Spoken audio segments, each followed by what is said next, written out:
Hello friends, welcome to learning classes पर आज हम लोग क्लास 10 के ट्रिग्नोमेट्रिक रेशियोज़ के बारे में डिस्कशन करेंगे। ट्रिग्नोमेट्री ट्रिग्नोमेट्री ग्रीक वर्ड ट्रिगोनॉन ट्रिगोनॉन और मेट्रॉन से मिल करके बना है। ट्रिगोनॉन का मतलब होता है ट्रायंगल, 3 साइड्स वाला पॉलीगॉन, और मेट्रॉन का मतलब होता है मेजरमेंट। तो ट्रिग्नोमेट्री क्या है? मैथमेटिक्स का एक ब्रांच है जिसमें हम लोग साइड्स और एंगल्स के रिलेशनशिप के बारे में पढ़ते हैं। ठीक है, मेजरमेंट्स रिलेशनशिप के बारे में। तो यहाँ पर वैसे ट्रिग्नोमेट्री तो लाइफ के बहुत सारे एस्पेक्ट्स में इस्तेमाल होता है, लेकिन हम लोग यहाँ पर सिर्फ और सिर्फ राइट ट्रायंगल का ही इस्तेमाल करेंगे, का ही डिस्कशन करेंगे। क्यों? Because of perspective of class 10। ठीक है, 10th के पर्सपेक्टिव से हम लोग यहाँ पर सिर्फ राइट ट्रायंगल का इस्तेमाल करेंगे, राइट ट्रायंगल के बारे में ही चर्चा करेंगे। तो हम लोग मान लेते हैं कि ये एक ट्रायंगल है ABC, जिसमें राइट एंगल एट बी है। तो चलिए, बी पर राइट एंगल बना हुआ है तो जानते हैं, तो राइट एंगल के सामने वाला साइड हमेशा ही हाइपोटेनस होता है। ये वेल नोन फैक्ट है। तो हमको हाइपोटेनस पता है, कंफ्यूजन हमारा परपेंडिकुलर और बेस में ही होता है। बेस कौन सा होगा, परपेंडिकुलर कौन सा होगा।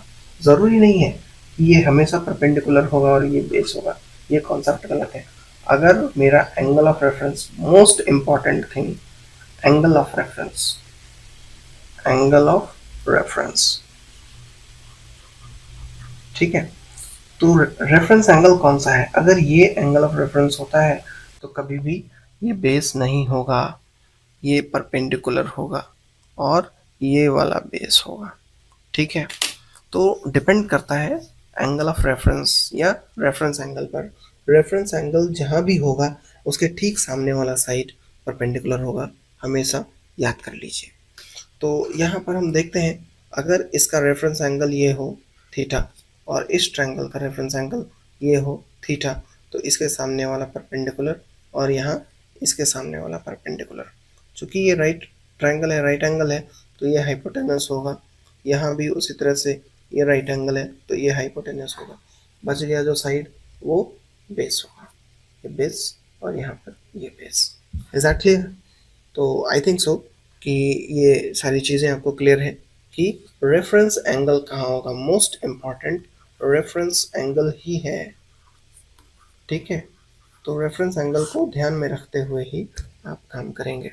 तो यहाँ पर 6 फॉर्मूले हमारे ट्रिग्नोमेट्री के, 6 ट्रिग्नोमेट्रिक रेशियोज़ के फॉर्मूले हैं।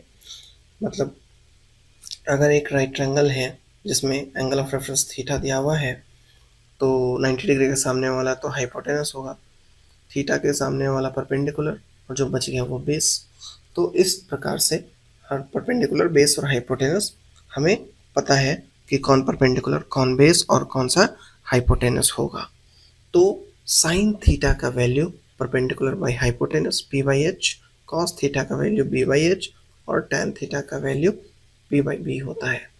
उसी प्रकार से कॉस थीटा का value H by P, sec theta का वैल्यू एच बाई पी और कॉट थीटा का वैल्यू पी बाई पी होता है। इसको याद रखेंगे फ्रेंड्स।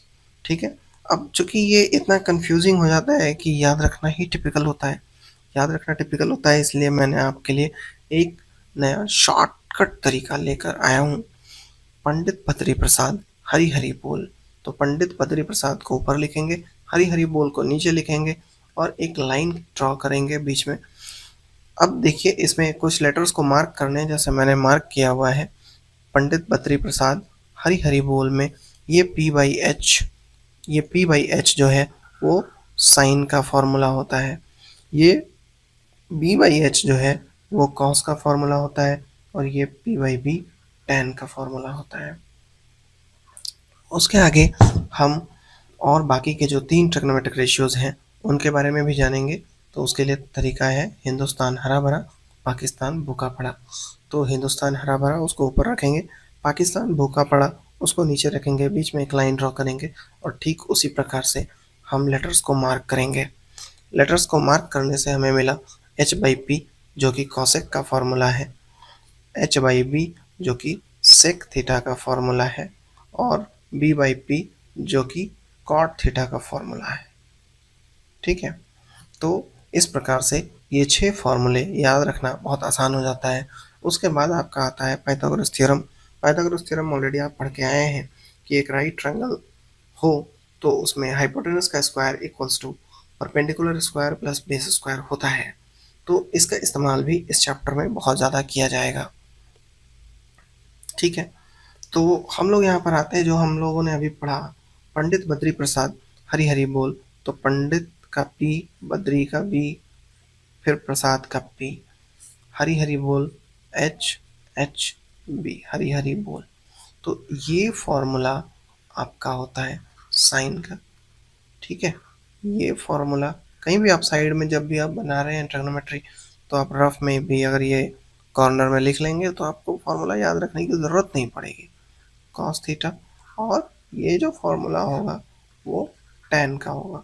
अगर आप दूसरा वाला याद नहीं भी रखते हैं तो साइन को अगर हम नीचे से रीड करना शुरू करें, मतलब उल्टा कर दें, तो ये कॉसेक हो जाता है, और ये सेक हो जाता है, और ये tan हो जाता है।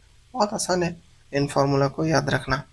तो आइए आगे बढ़ते हैं। यहाँ पर जितने भी फार्मूले यूज़ होंगे वो यही सब इस्तेमाल होंगे। ये आप बहुत अच्छी तरह से समझ रहे हैं, मैंने प्रीवियस स्लाइड में आपको ये सारे समझा चुका हूँ। तो आइए जानते हैं। सबसे पहले आपको जो यहाँ पर प्रॉब्लम मिलेगा वो इस प्रकार से मिलेगा कि एक राइट ट्रायंगल है, राइट ट्रायंगल के 2 साइड्स दिए हुए हैं, ये दिया हुआ है, ये दिया हुआ है, थर्ड साइड निकालना है आपको। कोई भी थर्ड साइड हो सकता है, वो निकालना है। तो उसके लिए हम लोग सिर्फ और सिर्फ यहाँ पर पाइथागोरस थ्योरम का इस्तेमाल करेंगे। Hypotenuse square equals to perpendicular square plus base square, और इससे हम लोग सॉल्व करके थर्ड साइड निकाल सकते हैं, क्योंकि यहाँ 3 वेरिएबल है। ठीक है, यहाँ हाइपोटेनस, परपेंडिकुलर और बेस 3 वेरिएबल है, जिसमें अगर 2 का पता हो तो तीसरा वेरिएबल तो निकाल ही सकते हैं। तो उसी प्रकार से ये प्रश्न है आपके सामने, जिसमें ए बी का वैल्यू 12 है, ए सी का वैल्यू 13 है, बी सी का वैल्यू फाइंड आउट करना है। सॉरी, ए सी का वैल्यू 13 है, यहाँ पर 13 होगा, बी सी का वैल्यू फाइंड आउट करना है। ठीक है, तो आइए अब यहाँ पर हमें एंगल ऑफ रेफरेंस लेना पड़ेगा, क्योंकि हम बेस और परपेंडिकुलर किसको क्या कहें इसके लिए। तो एंगल ऑफ रेफरेंस अगर हमने ए पर मान लिया है तो hypotenuse square equals to perpendicular square plus base square होता है। तो हाइपोटेनस क्या है, 13 का स्क्वायर, परपेंडिकुलर क्या है, परपेंडिकुलर तो पता ही नहीं है, परपेंडिकुलर पता नहीं है, इसलिए परपेंडिकुलर का स्क्वायर ही रहने देते हैं। बेस का स्क्वायर 12 का स्क्वायर हो जाएगा। ठीक है, तो ये क्या होगा 169, परपेंडिकुलर स्क्वायर प्लस 144, तो परपेंडिकुलर स्क्वायर निकालेंगे तो 169 minus 144 equals to P square. तो यहाँ क्या बचेगा 25 equals to P square. That means हम कह सकते हैं पी का वैल्यू 5 है। ठीक है, तो ये आंसर है आपका। तो पी का वैल्यू 5। इस प्रकार से 2 साइड्स दिए हुए हों तो आप थर्ड साइड निकाल सकते हैं। कहीं भी अगर आपको कन्फ्यूज़न आता है तो आप कमेंट सेक्शन आपके लिए खुला है, आप कमेंट सेक्शन में आ करके पूछ सकते हैं। यहाँ देखिए एक राइट ट्रायंगल है, यहाँ पर बी पर राइट एंगल बना हुआ है, दिया हुआ है A B equals to 3 centimetre, B C 1 centimetre, और ए सी का पता नहीं है। यहाँ भी हमारे पास हाइपोटेनस ही निकालना है, बहुत आसानी से आप निकाल पाएंगे। Hypotenuse square equals to perpendicular square plus base square, इस फॉर्मूला में पुट कर दीजिए।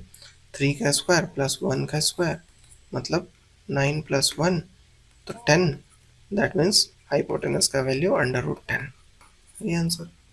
ठीक है, तो इसी प्रकार से है।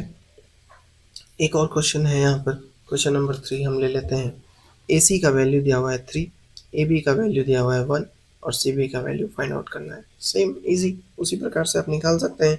मैं नहीं निकाल रहा हूँ, आप इसका स्क्रीनशॉट लीजिए, खुद से सॉल्व कीजिए और कमेंट में पोस्ट करिए, देखते हैं। तो ये आपके लिए कुछ क्वेश्चन हैं। आज हमने डिस्कस किया कि ट्रिग्नोमेट्रिक रेशियोज कौन कौन से होते हैं, उनका फॉर्मूला क्या है, फॉर्मूला किस प्रकार से याद रखा जा सकता है, और कुछ क्वेश्चन हमने डिस्कस किया पाइथागोरस थ्योरम पे। तो मिलते हैं फ्रेंड्स नेक्स्ट क्लास में, जिसमें हम लोग ट्रिग्नोमेट्रिक रेशियोज के भी कुछ प्रैक्टिकल क्वेश्चंस को डिस्कस करेंगे।